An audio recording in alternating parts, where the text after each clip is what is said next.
I want to take just 5 minutes to explain to you some of the things that have transpired in the last week or so, 10 days, as it relates to the Middle East peace plan that's been proposed by President Trump, the United States, as it relates to Israel and the Palestinians.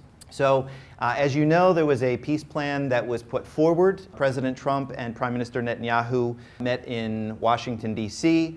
They had a large press conference. There was a lot of dignitaries that were there, people that were involved in the development of the plan.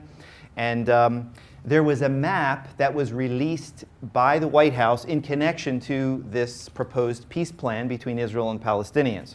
And so I want to show you some of that map because it helps to explain what the plan really entails. Now let me just tell you, we have no assurance whatsoever that this plan will be adopted. As a matter of fact, all of the expected parties have come out against it and have said we don't like it, it's not going to work, it's too pro-Israel, it's not pro-Palestinian enough. So there has been a lot of pushback as expected, and I think the White House expected that there would be pushback. The issue is, will there be enough here for people to begin to negotiate as it relates to the plan. From the side of Israel, the things that will be expected of Israel and available to Israel in the plan, first of all, Israel, which is in this beige color, Israel proper will be able to annex, according to the plan, annex settlements that they have in the West Bank. Now, when we say the West Bank, it's the western shores of the Jordan River. So here you have the Dead Sea. Of course, Israel goes further north. That's not shown here on the map. And you have the Jordan River that runs between the Dead Sea up to the Sea of Galilee in the north of Israel. So to the western side of the Jordan River is the West Bank. That's what you hear all the time in the news, the West Bank. So this whole area is far more than just a bank. There's a whole valley that's there, and then the highlands or the mountains of Judea and Samaria.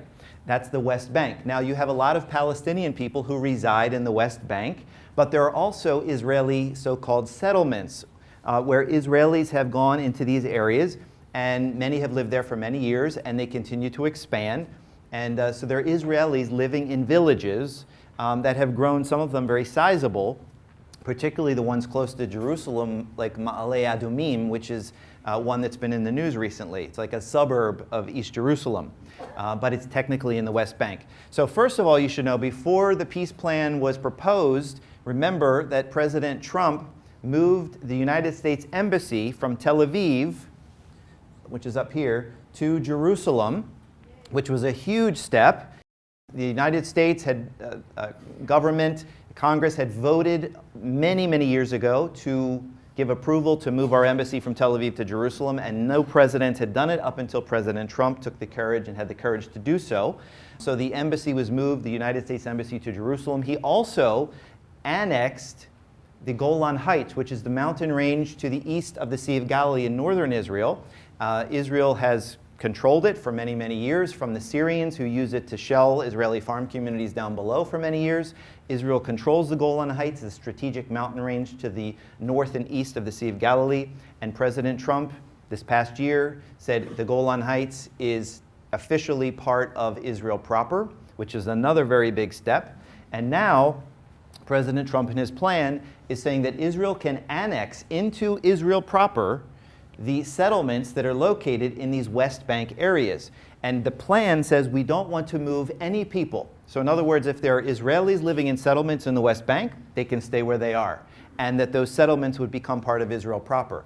Palestinian people who are living in the West Bank areas that you see in blue, no one would be uprooted and everyone could stay where they are.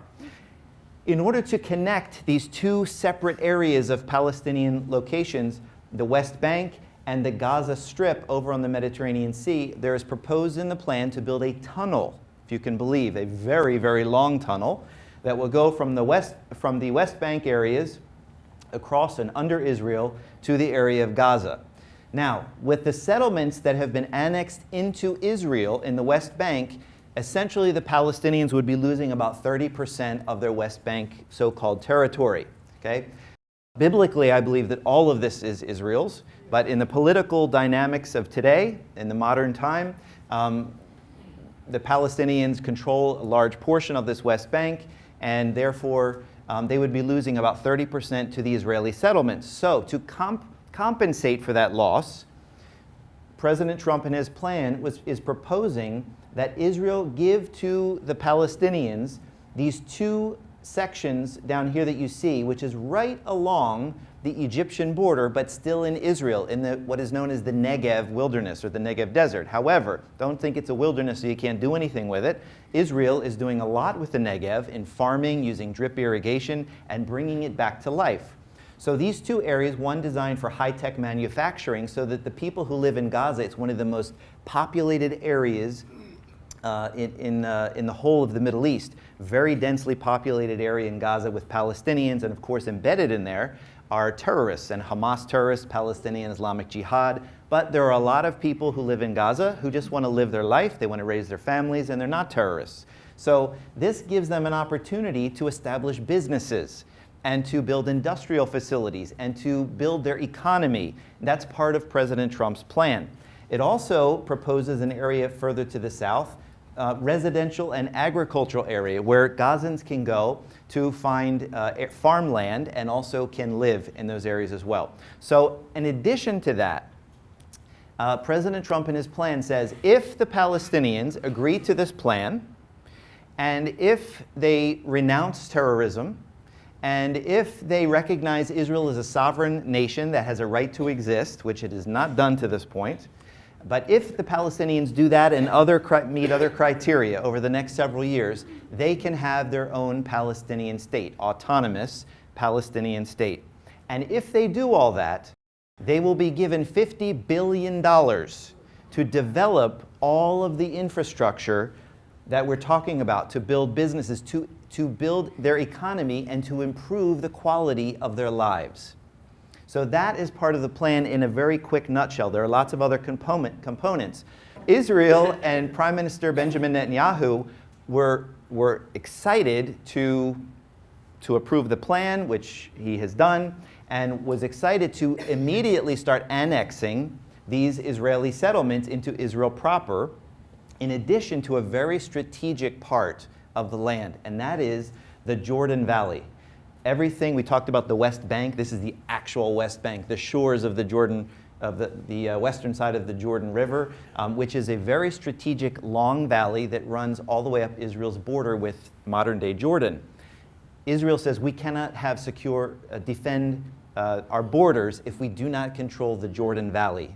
So that's part of the plan as well, for Israel to control this Jordan Valley right along the river so that it can make sure that it has safe and secure borders. So the question is it going to be adopted?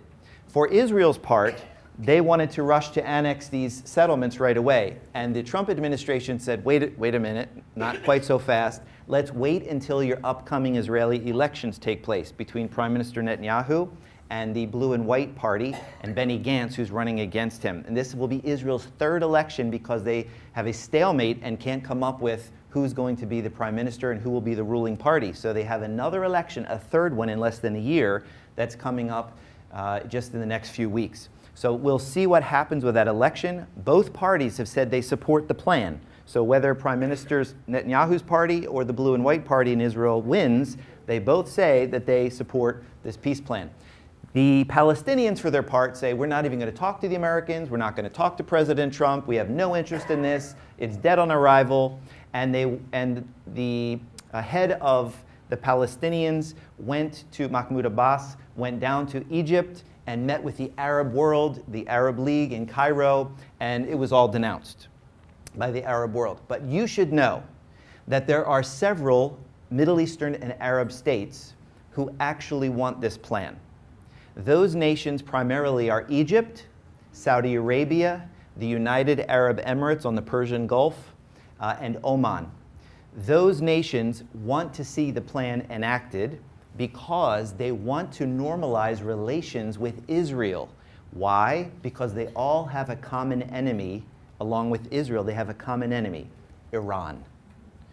So they want Israel to be able to normalize relations and solve once and for all in their minds this Palestinian-Israeli conflict so that Saudi Arabia, the UAE, can normalize relations with Israel and improve the economy that they have going on over there if they all work together. And there's a big plan afoot down at the Red Sea between all of these nations, and it's called NEOM. We're going to get to that hopefully in further sessions later on in the coming months. I think it's very significant what is taking place along the Red Sea as it relates to what Saudi Arabia and Egypt and Israel and Jordan are doing. So we'll have a lot to share with you in the coming months on that, which I think you'll find very interesting. However, the nations that don't want to see the Palestinian Mideast peace plan come to fruition with Israel is Turkey, Lebanon, Iraq, Syria, and Iran.